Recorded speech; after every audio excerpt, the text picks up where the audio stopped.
Hello guys, તો finally અમે અત્યારે પહોંચી જવાયા છે માંગી ટુંગી।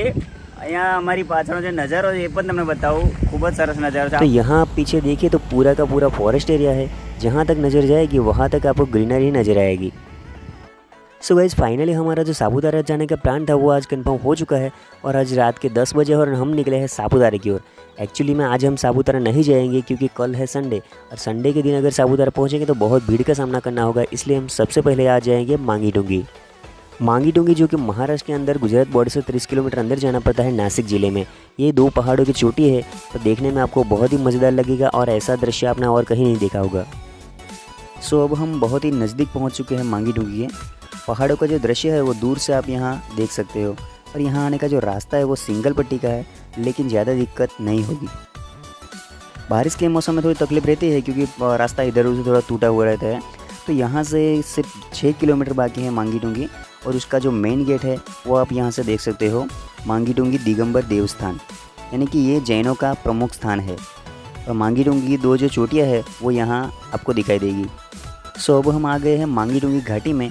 वहाँ पर जैनों का जो मंदिर होता है, यानी कि जिसे जीना रह गए थे, वो भी बहुत बड़ा बनाया गया है और यहाँ पर आपको खाने पीने से लेकर रहने तक की सुविधा आपको मिल जाएगी।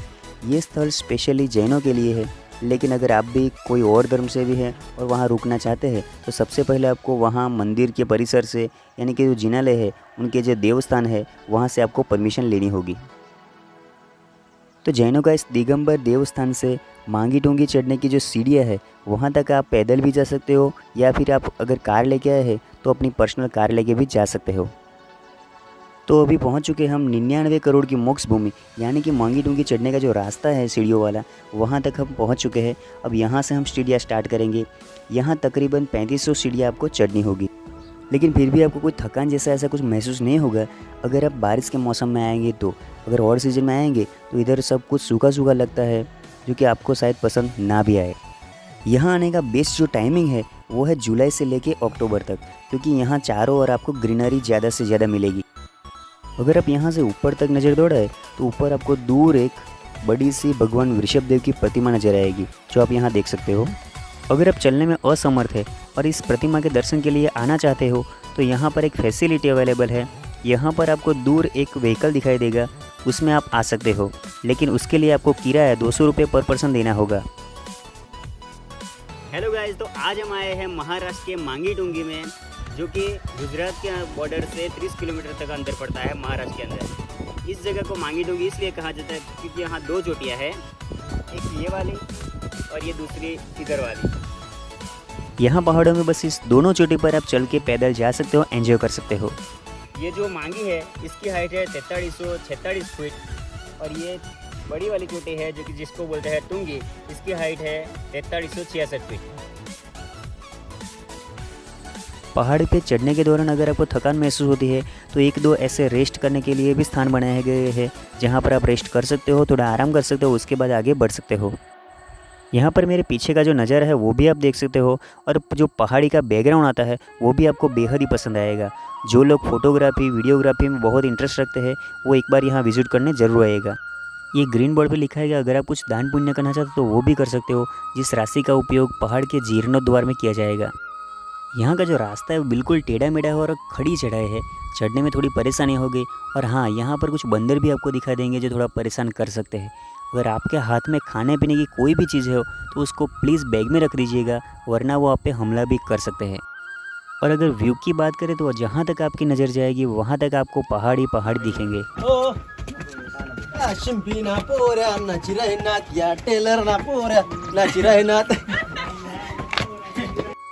तो अभी तक चढ़ाई में हमने तकरीबन 1200 सीढ़ियाँ कवर कर ली है, यानी कि 1200 स्टेप हम चढ़ चुके हैं। तो इसके बाद ये द्वार आता है, देखते हैं कौन सा द्वार है, हमको खुद को भी नहीं पता। अभी देखो ये रास्ता एक इधर जाता है और एक ऊपर की ओर जो शायद जाएगा ये मांगी टुंगी चोटी की ओर जाएगा। और ये जो रास्ता है वो आप ऊपर देख सकते हो कि ऋषभदेव द्वार, ये जो सबसे ऊंची प्रतिमा कहलाती है, दुनिया की सबसे ऊंची प्रतिमा, जो कि 108 फुट ऊंची है, भगवान ऋषभदेव की। तो उसके रास्ते यहाँ से हम जाएंगे। सबसे पहले हम मूर्त के दर्शन करेंगे, उसके बाद ही ये जो चोटी है उसके दर्शन के लिए आगे बढ़ेंगे। तो यहाँ पर आप देख सकते हो कि शायद हमको ऊपर ही जाना होगा, लेकिन कुछ रास्ता है लिफ्ट जैसा। चलो देखते हैं इधर। हाँ दोस्तों, इधर लिफ्ट है पर अभी चल नहीं रही है, लेकिन उसके पास में जो सीढ़ियाँ है उसकी मदद से आप ऊपर जा सकते हो। तो हम भी ऊपर जाएंगे। ये स्थल जैन धर्म के लिए बहुत पवित्र माना जाता है क्योंकि यहाँ भगवान ऋषभदेव की 108 फीट ऊंची हाइट वाली मूर्ति भी बनाई गई है। सो फाइनली गाइज हम तकरीबन 1300 सीढ़ियाँ चढ़ने के बाद पहुंच चुके हैं दुनिया की सबसे ऊंची 105 फुट हाइट वाली भगवान ऋषभदेव की प्रतिमा के समीप। इस प्रतिमा की स्पेशलिटी की बात करें तो ये पूरी की पूरी प्रतिमा एक ही पत्थर को कुरेद के बनाई गई है। इसके बाजू में आप जो देख रहे हो बड़ी सी पहाड़ी, उसके पत्थर को ही कुरेद के इस पूरी प्रतिमा का निर्माण किया गया है। इस प्रतिमा के सामने का एरिया जो अभी आप देख सकते हो वो भी बहुत बड़ा एरिया है जहाँ आप रेस्ट कर सकते हो। इस प्रतिमा पर अगर आपको जलाभिषेक करना चाहते हो तो वो भी कर सकते हो, लेकिन उसके लिए आपको कुछ चार्जेस पे करने होंगे। ये जगह का सामने का जो एरिया है जो अभी आप देख सकते हो ये इतनी हाइट पे है, इसलिए ठंडी हवा लगातार यहाँ बहती रहती है, तो यहाँ बैठने में भी आपको बहुत सारा सुकून महसूस होगा। अब हम यहाँ से थोड़ा आगे बढ़ेंगे। इस प्रतिमा के दर्शन करने के बाद बहुत सारे लोग जो इस मांगी टुंगी के दर्शन के लिए आते हैं, यानी कि मांगी टुंगी घूमने आते हैं, वो सिर्फ मूर्त का दर्शन करके वापस चले जाते हैं। लेकिन हम आगे बढ़ेंगे और चढ़ेंगे ये जो चोटियाँ है दोनों, मांगी और टुंगी पर। तो अभी हम यहाँ से अंदर गए थे, अब यहाँ से हम बाहर निकलेंगे और जाएंगे इस आगे के रास्ते की ओर।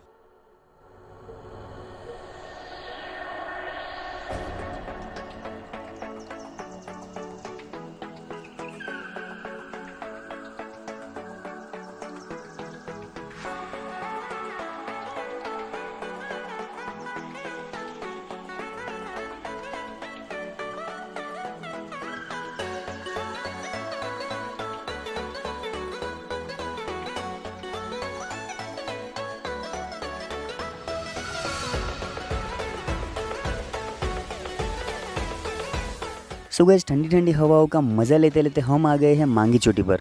अगर आप मांगी गिरी की बात करें यानी कि मांगी चोटी की, तो वहाँ पर आपको कई 7 पुराने मंदिर भी देखने को मिलेंगे और कई संतों के पैरों के निशान भी यहाँ पर आपको देखने को मिलेंगे। उसके अलावा एक बड़ा सा तालाब है जो कि कृष्ण की साक्षी कहलाता है, कृष्ण के अंतिम दिनों की साक्षी कहलाता है। और कृष्ण के जो बड़े भाई थे बलराम, उन्होंने यहाँ मोक्ष का अभ्यास किया था और उनको 5वां स्वर्ग भी यहाँ पर प्राप्त हुआ था। और इसके नाम से यानी कि बलभद्र के नाम से यहाँ एक बड़ी गुफा भी आपको देखने को मिलेगी। तो यहाँ का एटमॉस्फेयर बहुत ही बढ़िया है। और ये जो रास्ता अभी आप देख रहे हो जो कि ज़्यादा चौड़ा नहीं है, ये पूरा का पूरा मांगी चोटी की प्रदक्षिणा के लिए है। इस पर चलने में थोड़ी सावधानी आपको बरतनी होगी क्योंकि पहाड़ ऊपर बिल्कुल खड़ा है, कुछ पत्थर भी गिर सकते हो। तो जब भी जाओ मतलब थोड़ी सावधानी रखने की ज़रूरत है। यहाँ पर ऐसे छोटे छोटे बहुत सारी मूर्ति भी है, यानी कि प्रतिमाएँ आपको देखने को मिलेगी जो जैन धर्म का महत्व बताती है।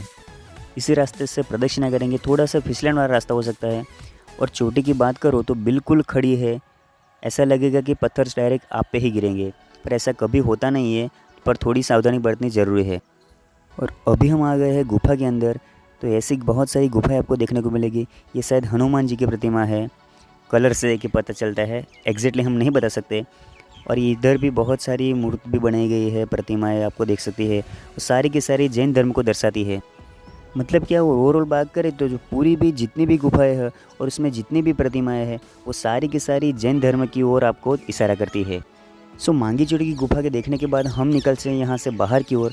बाहर आपको पानी के ऐसे कई कुंड भी देखने को मिलेंगे और कई प्रतिमाएं के पैरों के निशान भी आपको यहाँ देखने को मिल सकते हैं। और यहाँ चोटी पर भी आपको बहुत सारे बंदर देखने को मिलेंगे। अगर हाथ में कोई भी चीज़ हो तो उसको प्लीज़ बैग में रख दीजिएगा।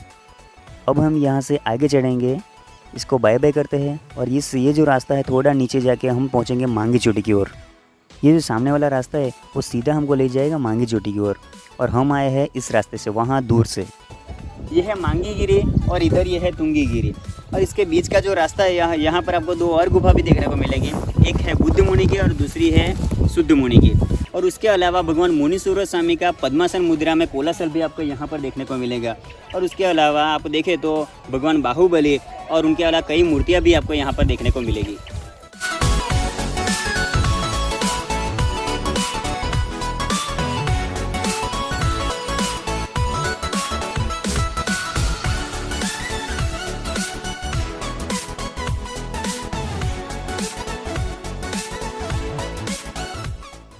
सो गाइस वहाँ से हमने स्टार्ट किया था, वहाँ से प्रतिमा के दर्शन, वहाँ से बाद में मांगी गिरी, और मांगी गिरी से यहाँ चलकर हम आए हैं इस टुंगी गिरी पर्वत पर। और यहाँ तक की जो चढ़ाई है वो आपको यहाँ देखकर ही पता चलेगा, बिल्कुल खड़ी चढ़ाई है। और यहाँ जितनी भी पर्वतमालाएं हैं उसकी सबसे ऊंची चोटी है ये मांगी गिरी पर्वत। ये जो चोटी आपको देख रही है ये है तुंगीगिरी पर्वत। यहाँ पर भी आपको 5 प्राचीन मंदिर देखने को मिलेंगे और उसके अलावा चंद्र प्रभु की 2 गुफाएं और प्रभु रामचंद्र की 1 गुफा आपको यहाँ देखने को मिलेगी। और भगवान के भक्त यानी कि हनुमान जी उसके साथ गावा गावल और नल नील आदि की प्रतिमाएं भी आपको यहाँ पर देखने को मिलेगी। और इसकी हाइट जो कि हमने शुरुआत में ही बता दी थी 4366 फीट यानी कि 1331 मीटर। यहाँ पर भी आपको कई सारी मूर्त दिखाई दे गई, पर वो भी गुफा में लॉक है, उसके अंदर जाने का रास्ता भी बंद है। तो फिलहाल हम यहाँ से नीचे चलते हैं और आगे बढ़ते हैं। मांगी की तरह यहाँ पर भी आपको प्रदक्षिणा के लिए मार्ग मिल जाएगा, पर हम चलते हैं अभी नीचे की ओर। यहाँ पर भगवान ऋषभनाथ की जो 108 फीट ऊंची मूर्त है, उसके अलावा यहाँ पर आपको महावीर, भगवान पार्श्वनाथ, भगवान ऋषभनाथ और भगवान देवनाथ की मूर्त भी यहाँ, उसकी गुफाएं भी यहाँ देखने को मिलेगी। तो इसी के साथ हम अपना सफ़र यहीं ख़त्म करते हैं, चलते हैं एक नए डेस्टिनेशन की ओर।